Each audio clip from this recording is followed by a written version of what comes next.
Hei! Terveisiä Glorystarin osastolta ISE-messuilta Barcelonasta.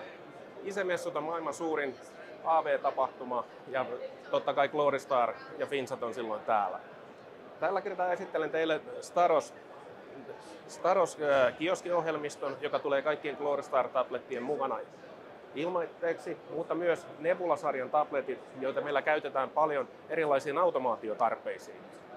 Voi olla monenmoisia, ohjataan joko valoja, lämmitystä ja usein on kohteita vaikka AV-ohjaukseen, missä voidaan käyttää tällaista. Ja tietenkin niin kuin tässä näkyy nämä valot, niin myös huonevarausjärjestelmien kanssa. Tässä on kolme juttua, miksi tämä Nebula ja Glorystar tabletit on valtavan suosittuja automaatiokäytössä.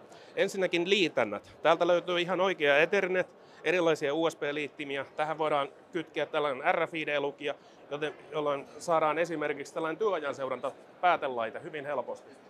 Softa voi tietenkin olla se, mitä olette tottunut käyttämään.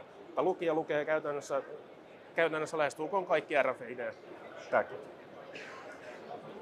Toisena syynä on nimenomaan tämä Staros kioskiohjelmisto. Eli sillä pystytään lukitsemaan se näyttö siihen tilaan, että sillä ei päästä muuta tekemään. Eli voidaan laittaa yksittäinen sovellus, yksittäinen urli, mitä siinä halutaan, että siinä pyörii. Ja urlissa voi olla tällainen paluuaika, joka tyhjentää muistin ja palastetaan sen normaali tilaan.